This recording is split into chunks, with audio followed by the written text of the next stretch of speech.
Eh bien, bonjour, je m'appelle Pierre Isoard, je suis le réalisateur du film Seul et co-scénariste aussi avec Julien Guérif.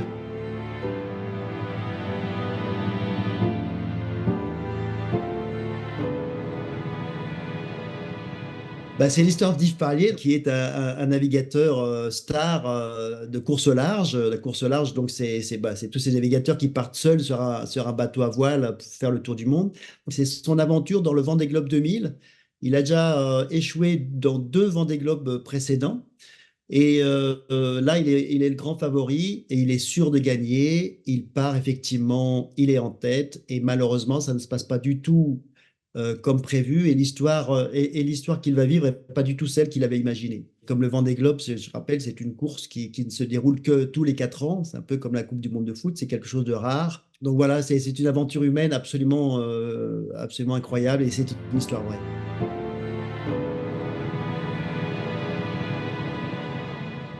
Alors, ce qui m'a donné envie, c'est qu'en 2000, il y avait peu d'images. C'est une histoire qui se passe pendant le Vendée Globe, donc cette fameuse course au large en solitaire, sans assistance. Et j'avais suivi cette aventure incroyable à la radio. Et ensuite, il y avait eu quelques photos de Paris Match qui étaient parues de cette aventure incroyable. Et j'avais toujours pensé que ça pourrait faire un film extraordinaire. Mais je pensais qu'il fallait être à Hollywood pour pouvoir le faire. Je pensais qu'il fallait un budget colossal. Et donc, je m'étais toujours réfréné. Et puis, j'en ai parlé un jour à mon scénariste qui m'a dit, mais non, mais c'est une super histoire, il faudrait essayer de le faire. Puis après, j'en ai parlé à Samuel Le Bihan, donc que je connais bien, qui a vraiment, évidemment, en tant qu'acteur, sauté sur cette histoire aussi, m'encourageant vraiment à essayer d'aller plus loin. Et alors, il y a beaucoup de producteurs qui étaient très frileux, qui pensaient un peu comme moi que c'était impossible à faire.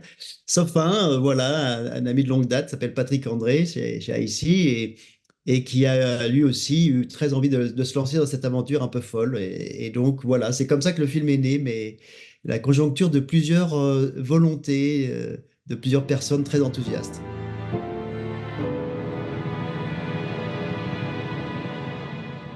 Alors, Samuel, je le connais bien pour avoir fait pas mal de films avec lui et il a une présence extraordinaire que peu de comédiens finalement ont. Et c'était un film assez silencieux finalement, parce que c'est un homme seul sur un bateau. Alors certes, il y a un peu de communication avec son équipe à terre, mais c'est quand même, il faut comme une grosse présence à l'écran. Et donc, j'étais vraiment persuadé que peu de comédiens pouvait le faire et que lui faisait partie de cette petite tranche de comédiens qui a cette présence naturelle et qui pouvait vraiment se poser devant la caméra et exister. Et c'est vraiment ce qui s'est passé. Oh, tout a été difficile. Déjà, j'avoue que j'étais pas très fier en partant parce que comme a dit Maître Spielberg après Jaws, tourner sur l'eau, tourner sur la mer, c'est tourner sur la merde. Donc, si lui il a dit ça, je faisais pas le malin. Non, bah, ma difficulté, c'était d'essayer de faire de la mise en scène et de pas être dominé par les éléments. J'avais peur d'être dominé par les éléments et d'être un peu à l'arrache tout le temps. Et en fait, c'est pas du tout ce qui s'est passé. Très vite, j'ai vu que on faisait un vrai film, que on était posé. Et puis alors, le gros avantage, c'est que on tourne beaucoup, puisque finalement, on est dans un tout petit périmètre. Votre acteur est tout le temps là, il n'a pas le téléphone parce que ça capte pas et il n'y a pas de loge. Donc, il est avec nous sur le plateau. Il y a une disponibilité extraordinaire et on est une toute petite équipe. Et donc, finalement, ça s'est passé de manière assez fluide et assez incroyable. Bien sûr, la difficulté, c'est le mal de mer, c'est l'étroitesse du lieu, le côté très confiné, et ce sont des bateaux très inconfortables, ces bateaux de course. Nous, on devait être évidemment se cacher, puisque c'est l'histoire d'un homme qui part en solitaire, donc on était quand même tout le temps dans la soute à voile, ce qui est quand même pas du tout l'endroit le plus confortable pour naviguer. Et c'est des bateaux qui tapent très fort et qui sont très bruyants. Donc oui, c'était vraiment physiquement très difficile. Alors ça, il faudrait lui demander parce que c'est un grand mystère. Je sais qu'un jour, il est arrivé en me disant, Pierre, je suis prêt. Et j'ai dit, OK, d'accord, allons-y. Et effectivement, il était prêt parce que j'ai tout de suite vu l'intensité de son jeu. En plus, il était vraiment prêt parce que le tournage dépendait beaucoup de la météo. Et comme c'est un personnage qui fait le tour du monde, bah, dès qu'on avait un temps gris ou un temps beau ou des vagues, pas des vagues, de la houle, pas de la houle, du vent, pas du vent, on se disait où est-ce qu'on est? Ah ben là on est dans les mers du Sud, là on est à l'équateur, là on est dans l'Atlantique. Et donc on changeait en permanence sur place de scène. Et donc lui, son état psychologique était totalement différent. Le personnage était à des moments psychologiques très très très très différents. Entre le début et la fin, il y a une énorme évolution.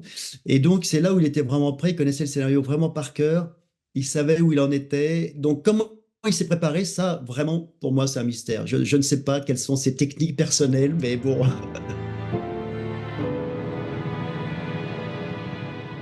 Alors, oui, bien sûr, déjà, on a acheté les droits de son récit, parce il avait écrit le récit de son aventure. Il avait toujours d'ailleurs refusé, parce que je ne suis pas le premier à avoir voulu adapter cette aventure, mais j'ai eu de la chance, parce qu'il a toujours refusé, il n'était pas prêt. Et moi, quand je suis arrivé, bah, il était prêt voilà, c'était digéré, je pense. Donc, j'ai eu cette chance-là. Et oui, il a été impliqué, alors pas dans l'écriture du scénario, parce que, évidemment, moi, je voulais scénariser cette aventure.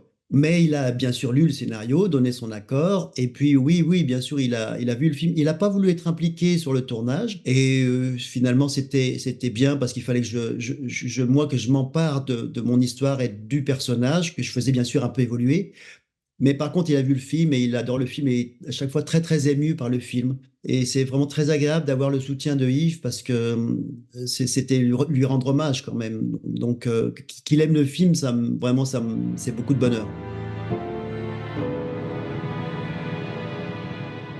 Oui, oui, il fallait résumer un petit peu son équipe à terre est beaucoup plus grande que celle que j'ai mis dans le film. Et donc, j'ai résumé à travers plusieurs personnages, à travers trois personnages, sa femme et deux techniciens qui l'accompagnent. Et son épouse était primordiale parce qu'elle apporte quelque chose de différent. Elle apporte un soutien que les autres ne peuvent pas apporter. C'est-à-dire que sa décision de ne pas abandonner et de continuer et de se mettre vraiment en danger, elle était la seule à pouvoir le comprendre. Et donc, elle apporte une touche, une relation différente et beaucoup plus humaine et beaucoup plus sensible. Quelque part, c'est la personne qui me permet vraiment de rendre hommage au navigateur. Et c'est aussi une histoire d'amour folle, en fait, parce que elle accepte, elle valide la prise de risque parce qu'elle sait que son mari en a besoin pour sa quête personnelle. C'est quelque chose qu'elle comprend et qu'elle est la seule à comprendre. C'est une vraie femme de marin que j'ai voulu dessiner dans ce personnage. Oui, c'est exactement ça. C'est-à-dire que lui, c'est assez drôle parce qu'il est vraiment au bout du monde, dans l'île Stewart, au fin fond de l'Australie, là-bas, de la Nouvelle-Zélande. Et il veut quand même respecter à mort le règlement, alors que finalement, personne va venir savoir si le règlement est respecté ou pas. Mais lui, il veut vraiment respecter le règlement. Et c'est vrai que se crée une petite relation amicale à distance avec ces photographes. D'ailleurs, la petite anecdote, c'est que un des deux photographes est venu sur le tournage. Évidemment, on n'est pas allé en Nouvelle-Zélande, j'aurais bien aimé, mais non. Et donc, c'était dans un bras de mer à l'Orient. Et il a totalement validé le décor. Il a dit, oui, on est exactement là où on était. Et il nous a d'ailleurs prêté, et ça joue dans le film, son appareil photo avec lequel il avait fait les photos à l'époque. Et c'était aussi une façon ce regard de ces journalistes, c'était aussi une façon pour moi de montrer à travers eux l'exploit et toute l'admiration que suscite le personnage d'Yves Parlier. Ça fait comme des témoins, quoi, témoins de ce truc insensé, en fait. Abnégation, ouais, quête vraiment personnelle. C'est quelqu'un qui part avec une petite pointe d'arrogance, très favori, grand marin, respecté de tous et sûr de son fait. Il a le meilleur bateau. C'est un type qui sait manier toute la technologie du monde mieux que personne et devient très humble face à la nature.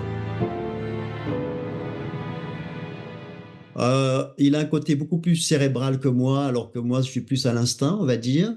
Moi, j'ai aussi la vision du réalisateur, donc on se complète dans le sens où si je vois que des scènes ne vont pas marcher parce que je le sens, C'est un regard un peu différent. Et surtout, si on n'était que deux simples scénaristes, uniquement scénaristes, je veux dire, peut-être que je pourrais me piéger. Alors que là, moi, j'ai le regard du réalisateur et donc je sais qu'à l'écriture, je veille beaucoup à ne pas me piéger par des scènes dont je sais qu'elles risquent d'être soit trop complexes, soit ne pas fonctionner comme elles peuvent fonctionner à l'écrit. Donc lui, il est très fort dans tout ce qui est plus la structure, les dialogues, etc. Alors que moi, c'est un côté un petit peu plus général, mais qui est important aussi. Et puis surtout, on doit se convaincre l'un l'autre à chaque fois. C'est ça que j'aime bien travailler à deux, c'est qu'on doit on doit vendre à l'autre son idée ou sa façon de voir les choses. Et si on n'arrive pas à le vendre à l'autre, ben, ça veut dire que c'est pas bon.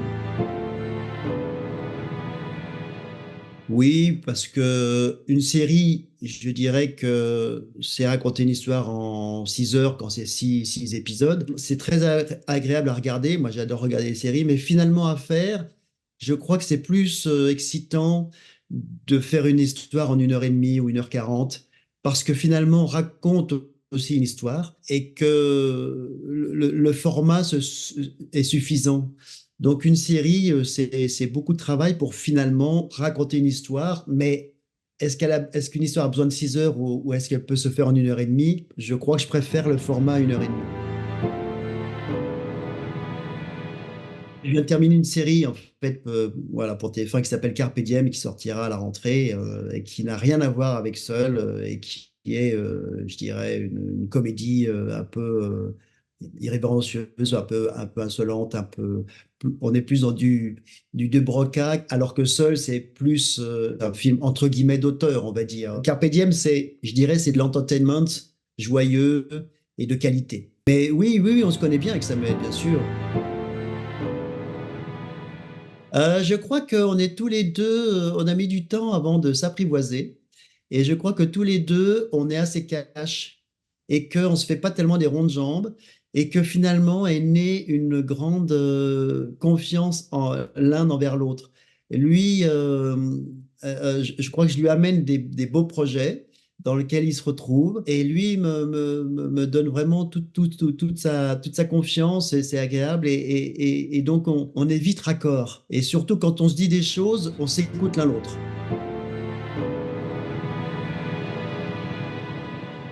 C'est magnifique parce que Angoulême, c'est un festival absolument merveilleux dans le sens où c'est synonyme de qualité, c'est synonyme de trouvailles aussi. C'est un festival qui a une super belle réputation. Et donc, pour moi, que le film soit montré à Angoulême, c'est vraiment un grand bonheur parce que c'est vraiment un des festivals que j'apprécie le plus. D'ailleurs, quand les films vont là-bas, en général, en général, ils ont un bel avenir. C'est ce qu'on dit et je crois que c'est vrai.